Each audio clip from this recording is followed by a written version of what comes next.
Kevin Durant, if you don't know, is my favorite basketball player ever. And the reason for that is I've always been a fan of the game. I grew up in the Massachusetts, Boston area. I grew up watching those big three Celtics teams with Pierce, Garnett, Allen, Rondo, all of those guys. And I've always been a fan. But what really started me becoming a super fan of the game outside of being a Celtics fan was Kevin Durant. This tall, lanky, skinny guy that really could do whatever he wanted on a basketball court, made it look so easy. And that really drew me fully into the game. And while it's not the main thing that set me on this path of making basketball content, it is probably something that lit a spark for it. And I know Kevin Durant is a polarizing player because there are people that love his game, there are people that are very critical of his game.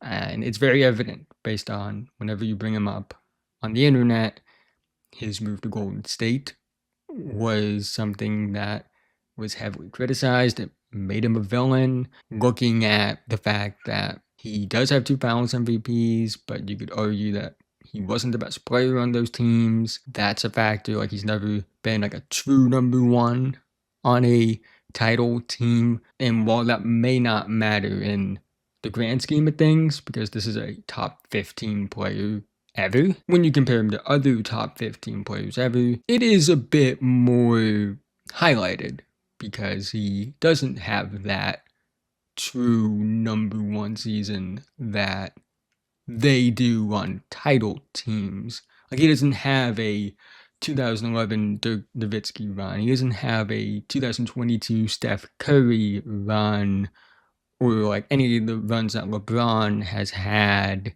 Just to give you a few examples, Jokic, his run in 2023, he doesn't have that. The best way I would describe it is he has 2 rings, and they're kind of viewed the same way that Jason Tatum's most recent ring is. Now, he played better than Tatum during those runs, but it is kind of viewed the same way. And I would probably say it's actually more criticized because of everything that preceded him joining Golden State. Regardless of that, though, they can never make me hate Kevin Durant. He will always be one of my GOATs. Even though I don't think he's top 5 all time, I hold him personally in a similar regard in terms of how he impacted the game. You just have to watch his highlights. And I've tweeted this before. If you told me I had to watch one specific version of a player's stats, watch every assist someone had, every 3-pointer somebody had, or every dunk someone's had, if you told me I can only watch one of those, my answer would be every single creation make that KD's has, every unassisted field goal that Kevin Durant has had. That would be my choice. Just watching him play, it really makes me kind of throw away the advanced stats when I talk about him, because it's so effortless, it's so easy. And I know I'm not the only one that feels that way. There are multiple actual NBA players that have way more credibility when it comes to talking about player skill than I do, that hold KD in such a high regard. And it does bring up an interesting question. I'll probably talk about that maybe in another episode. That might be a topic. But I do think a lot of it has to do with, we look at the numbers and the narratives. They look at the fact that they have to guard this guy. And he makes it look so easy, and it completely contrasts the other team trying to defend this. He's somebody that, in many ways, I would say is close to a perfect profile. Not talking about accolades, not talking about the narratives, just looking at the eye test and the numbers. That profile is nearly perfect. He's always been efficient since 2012. He's never been below a 60 true shooting percentage, which is absurd considering the type of scorer he is. This is a guy with 4 scoring titles, and he won 3 of those before he even turned 24. Like, that's more than what Shaquille O'Neal had in his career. Like, that's more than Tracy McGrady in his career. That's more than Kobe Bryant in his career. And that's like their entire careers, like Hall of Fame careers, and KD has more of them at 23. Like, that's the kind of scorer KD was. That's how great of a start to his career he had. And I just look at him, and part of me does get like, yes, like him going to Golden State. Yes, some of the playoff numbers do drop a bit. But I don't think it's a takeaway from just how ridiculous this is. Since 2013, he's never shot below 50% from the field. And I know field goal percentage isn't the perfect measure. You usually look at all measures of efficiency to come to a conclusion about something. But for somebody, again, that is an elite scorer, I would say he's one of the 5 best scorers ever in terms of skill, in terms of production, in terms of efficiency. He's like easily tier 1. You know, the one thing you can look at is he doesn't have like that big scoring game. His career high isn't what you would expect it to be. You look at like his career numbers, it's like, oh, he probably had like a 60 plus, maybe 70 plus point game. His career high is actually only 55, which is good, like really good. Like, there are a lot of NBA players that don't reach 55 points in a game. Like, that's nothing to scoff at. But like, this is Kevin Durant. This is a 4-time scoring champ. This is an MVP, Finals MVP, somebody that had 30,000 career points.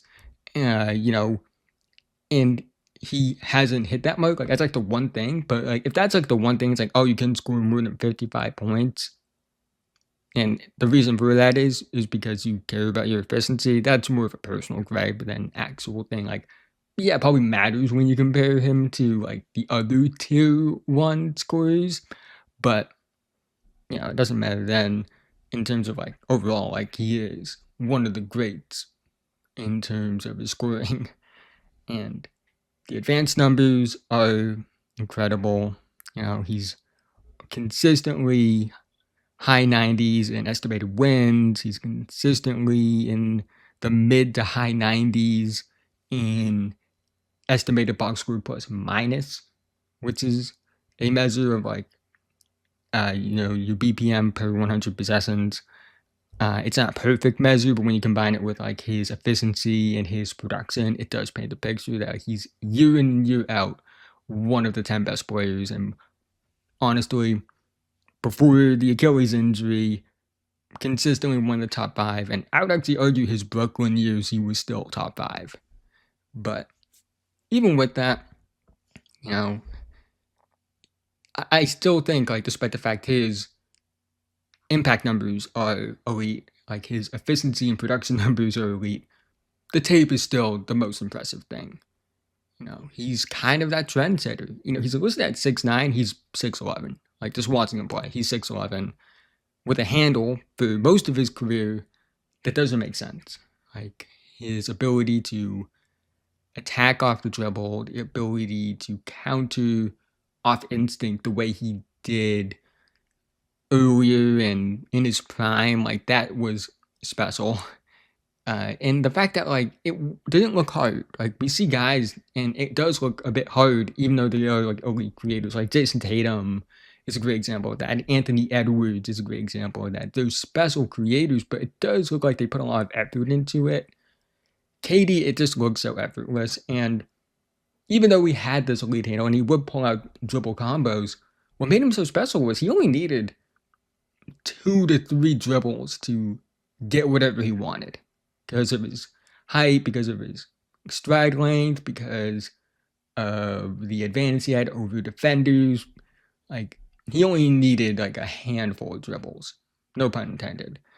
But, you know, that is really why he's also been able to, like, have this longevity.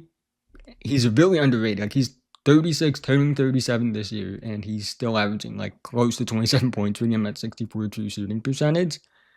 But, there has been a dip in his handle. I have noticed that. And, like he doesn't have it quite on this man. He does lose the ball more, but he's still an elite player because of the fact that he doesn't need to over dribble to get what he wants. And that's what all elite creators do. It's the fact that they can dribble like 7+ times and get their own shot. But for the most part, they only need, 2-3 dribbles and they can get anything they want. And that's Kevin Durant in a nutshell. He can get whatever he wants in a little amount of movement. And that's why I think he'll play as long as he wants to.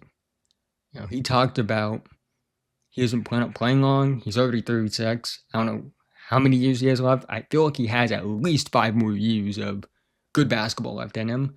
I think he'll be 40 and still averaging at least 20 points per game.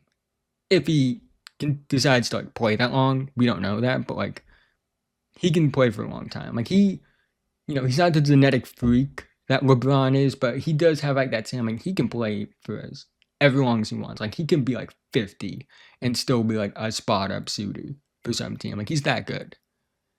And I really just wanted to talk about this because I feel like he gets a bit of a bad rep at times. Now, some of it's on him for the decisions he's made since joining Golden State and post leaving Golden State. I do think some of it's hypocritical because people were harsh, and rightfully so. He did kind of ruin the league, but they were hating on him, whether it was justified or not, for going to Golden State, and then all of a sudden they act like he's an idiot for leaving Golden State. So which one did you really want? But that's besides the point. I think we take it for granted. I think that's the biggest thing when I look at the discourse. I think people take it for granted when it's not normal. It's not normal to be 6'11" and have the scoring ability he does. And in his prime, having the handle and the ability to score from anywhere the way he did. And having the athleticism he had combined with that. And then even later on in his career, it doesn't make sense that he can lose the handle the way he has and still be one of the 5 best scorers in terms of pure ability in the league. That's a special player. We haven't seen many players that can do that, maybe ever. And I think his impact is also underrated historically. I know well, let me start with this. I understand guys like Dirk and KG kind of were the first of those versatile 4 men. And I know KD, for most of his career, is a 3. But he was the one that really set the trend off of having the handle at that height. He's really what set what I consider it's no longer you have a good handle for your height, you just have a good handle. That's what the standard has become. And he's a big reason for that. There are he's a lot of players' favorite player for good reason. And I don't want that to get lost in the narratives about him.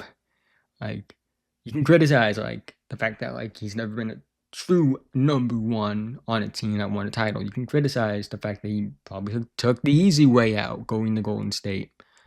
But you can't take away from the fact that this is one of the best we've ever seen. You can't take away from the fact about how beautiful his game is. And you can't take away the fact that this profile is one of the best. Not talking about accolades again, but it's talking about his advanced numbers, his production numbers, the efficiency numbers, and the tape. He passes both the eye test and the numbers test with flying colors.